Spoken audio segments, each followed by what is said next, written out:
14 अगस्त 2005 सुबह का वक्त था। हीलियोस फ्लाइट 522 साइप्रस के लार्नका इंटरनेशनल एयरपोर्ट से ग्रीस के एथेंस इंटरनेशनल एयरपोर्ट जाने के लिए तैयार थी। सुबह के करीब 9:07 पर फ्लाइट ने उड़ान भरी। उस समय इसमें 115 पैसेंजर और 6 क्रू मेंबर सहित 121 लोग सवार थे और इसे उड़ा रहे थे 58 वर्षीय German contract base pilot Hans Jurgen Merten, जिन्हें कुल 16,900 फ्लाइट आवर्स का अनुभव था। वहीं इनके को पायलट के तौर पर मौजूद थे 51 वर्षीय पैम्पोस चार्लम्स, जिन्हें कुल 7,549 फ्लाइट आवर्स का अनुभव था। वहीं फ्लाइट अटेंडेंट के तौर पर एंड्रियास प्रोड्रोमो कमान संभाल रहे थे। उड़ान भरने के 5 मिनट बाद यानी 9:12 पर प्लेन 12,040 फीट की ऊंचाई पर पहुंच गया और इस ऊंचाई पर पहुंचने के बाद ही अचानक प्लेन में एक अलार्म बजने लगता है। जब इस अलार्म की जांच की गई तो पता चला कि ये take off configuration warning alarm था, जिसे देखने के बाद दोनों पायलट हैरान हो गए। और वो इसलिए क्योंकि take off configuration warning alarm तब बजता है जब प्लेन ग्राउंड पर होता है और उड़ान भरने के लिए तैयार नहीं होता। ऐसे में 12,000 फीट की ऊंचाई पर इस अलार्म के बजने का मतलब दोनों पायलट को समझ ही नहीं आ रहा था। स्थिति की गंभीरता को भांपते हुए उन्होंने एटीसी यानी एयर ट्रैफिक कंट्रोल से संपर्क साधना ही उचित समझा। फिर उन्होंने तुरंत ही एटीसी से संपर्क कर उन्हें बताया कि उनके विमान का take off configuration warning alarm बज रहा है। पायलट एटीसी को ये सब बता ही रहे थे कि इतनी ही देर में प्लेन के कॉकपिट में मौजूद कंट्रोल पैनल पर कई सारे अलार्म एक साथ बजने शुरू हो गए और इन अलार्म्स की आवाज के कारण पायलट्स की आवाज एटीसी तक पहुंचना भी बंद हो गई। साथ ही प्लेन का मास्टर क्वेश्चन अलार्म भी बजने लगा था, जिसका मतलब था कि प्लेन के कई सारे सिस्टम एक साथ ओवरहीट हो चुके हैं। दोनों ही पायलट्स की दिक्कतें अब बढ़ने लगी थी। उन्हें कुछ समझ नहीं आ रहा था कि अचानक ये सब क्या हो रहा है। इधर ये सब देखकर प्लेन में अफरा तफरी का माहौल बन गया। क्रू मेंबर लगातार यात्रियों को शांत कर रहे थे। सभी पैसेंजर्स को सांस लेने में काफी ज्यादा दिक्कत आ रही थी, इसलिए उनके ऑक्सीजन मास्क अपने आप ही नीचे आ गए। दरअसल जब प्लेन में ऑक्सीजन का लेवल कम होता है तो ऑक्सीजन मास्क अपने आप ही नीचे आ जाते हैं। इस दौरान प्लेन लगभग 18,000 फीट की ऊंचाई पर था। पायलट बार बार एटीसी से संपर्क कर उन्हें अपनी समस्या बताने का प्रयास कर रहे थे, लेकिन उनकी बात एटीसी तक पहुंच ही नहीं पा रही थी और कुछ ही देर में प्लेन का एटीसी से कनेक्शन भी पूरी तरह टूट गया। इसके बाद भी एटीसी ने बार बार फ्लाइट से संपर्क साधने की कोशिश की, लेकिन उन्हें कोई उत्तर नहीं मिला। प्लेन अब लगातार ऊपर की ओर बढ़ता जा रहा था। आमतौर पर इस रूट पर फ्लाइट को लगभग 1 घंटे और 45 मिनट का समय लगता है, यानी करीब 10:45 पर इस प्लेन को एथेंस एयरपोर्ट पर पहुंचना था। 9:23 पर प्लेन 34,000 फीट की ऊंचाई पर पहुंच चुका था। इसके बाद 9:37 पर यह विमान एथेंस के फ्लाइट इंफॉर्मेशन रीजन में पहुंच गया। 10:12 से 10:50 तक एथेंस एटीसी यानी एथेंस एयर ट्रैफिक कंट्रोल की टीम रेडियो कॉल्स के जरिए इस प्लेन से संपर्क साधने की कोशिश करती रही, लेकिन उन्हें कोई जवाब नहीं मिला। अब 10:45 हो चुके थे और इस समय प्लेन को एथेंस इंटरनेशनल एयरपोर्ट पर लैंड करना था, लेकिन प्लेन का अभी तक कुछ अता पता नहीं था। कुछ अनहोनी की आशंका के चलते ग्रीस अधिकारियों ने तुरंत ही अपने 2 सबसे बढ़िया F-16 फाइटर जेट को इस विमान को ढूंढने के लिए भेजा। कुछ ही देर में इन फाइटर जेट्स ने हीलियोस फ्लाइट 522 को ढूंढ लिया। इनमें से एक फाइटर जेट उड़ते उड़ते इस विमान के बहुत करीब आ गया था, ये देखने के लिए कि अंदर आखिर चल क्या रहा है। तो इस फाइटर जेट पायलट ने देखा कि प्लेन के अंदर को पायलट की सीट पर कोई बैठा हुआ है। वहीं मेन पायलट अपनी सीट पर सिर नीचे करके बेसुध हालत में पड़ा हुआ है। फिर ये फाइटर जेट पीछे गया और अब इसने पीछे वाली खिड़की से प्लेन के अंदर के हालात का जायजा लिया। लेकिन फाइटर जेट के पायलट के लिए हैरानी की बात तो ये थी कि अपने बराबर में 2 फाइटर जेट्स के उठने के बावजूद किसी भी पैसेंजर ने मुड़कर उनकी तरफ नहीं देखा। किसी भी पैसेंजर की तरफ से उन्हें कोई भी रिएक्शन नहीं मिला। तभी लगभग 11:49 पर फाइटर जेट्स के पायलट्स ने देखा कि एक शख्स प्लेन के कैबिन से होकर कॉकपिट की तरफ जा रहा है। कुछ ही सेकंड्स में ये शख्स प्लेन की पायलट सीट पर बैठा हुआ दिखाई दिया। कॉकपिट में बैठे इस शख्स को देखकर फाइटर जेट्स के पायलट ने इसे इशारा कर स्थिति के बारे में जानना चाहा। ये शख्स भी उन फाइटर जेट्स के पायलट्स को कुछ बताना चाह रहा था, लेकिन वो कुछ बोल ही नहीं पाया। तभी लगभग 1 मिनट बाद 11:50 पर प्लेन के लेफ्ट इंजन ने काम करना बंद कर दिया और प्लेन लेफ्ट साइड से झुककर तेजी से नीचे की ओर गिरने लगा। पायलट सीट पर बैठा वो शख्स इसे कंट्रोल करने की कोशिश तो कर रहा था, लेकिन वो इसे कंट्रोल कर ही नहीं पा रहा था। ठीक 12 बजे प्लेन के राइट इंजन ने भी काम करना बंद कर दिया। प्लेन का कंट्रोल अब पूरी तरह से खो चुका था। 12:04 पर प्लेन एथेंस से लगभग 40 किलोमीटर दूर ग्रामेटिको की पहाड़ियों में जाकर क्रैश हो गया और इसके क्रैश होने के साथ ही इसमें सवार क्रू मेंबर समेत सभी 121 लोगों की मौत हो गई। दोस्तों, एक बार महसूस कीजिए उस पल को जब 121 यात्रियों से भरा ये प्लेन जब पहाड़ से टकराया होगा तो क्या गुजरी होगी उन फाइटर जेट्स के पायलट पर, जिन्होंने इन लोगों को अपनी आंखों के सामने जाते हुए देखा होगा और वो इनके लिए कुछ भी नहीं कर पाए होंगे।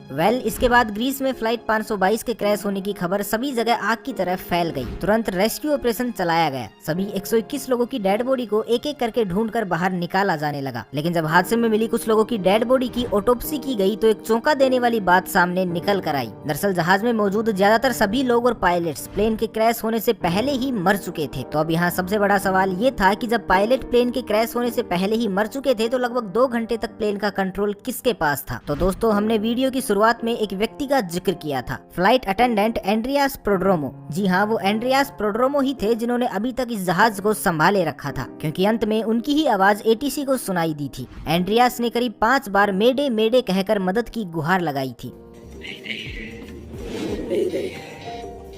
Flight 5.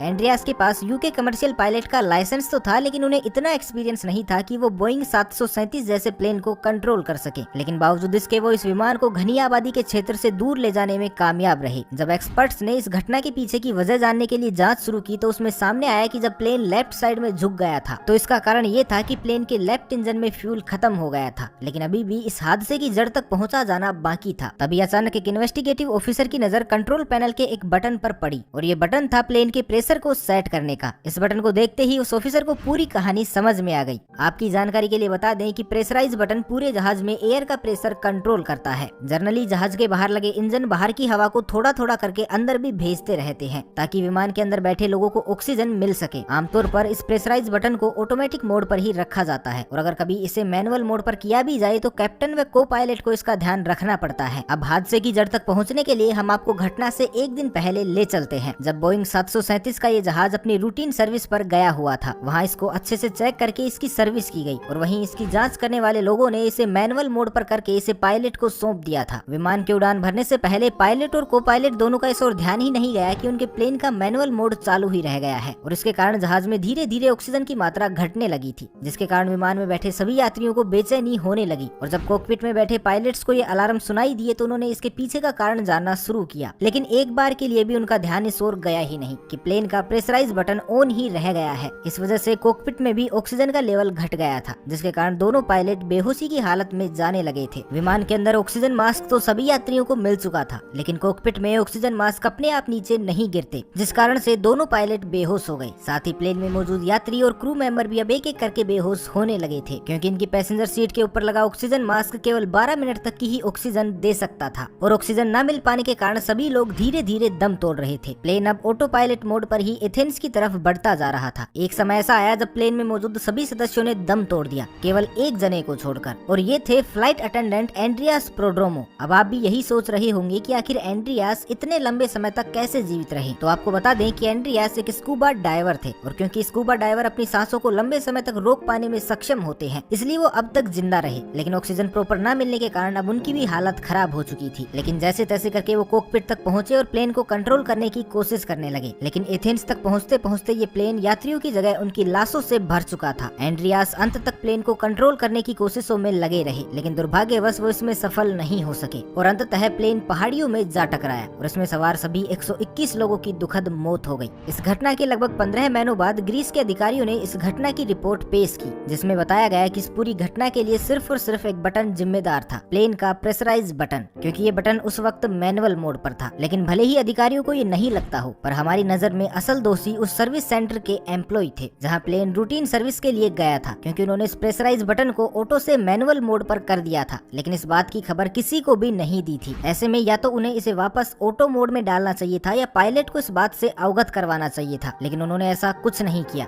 शायद अगर वो इतनी बड़ी लापरवाही नहीं करते तो उस दिन 121 लोगों को अपनी जान नहीं गंवानी पड़ती। तो आपकी इस बारे में क्या राय है, हमें कमेंट करके जरूर बताइए। तो बस आज के लिए इतना ही, मिलते हैं एक नई वीडियो में। तब तक के लिए खुश रहें, मस्त रहें, हंसते रहें। भगवान करे आप सभी का दिन शुभ हो।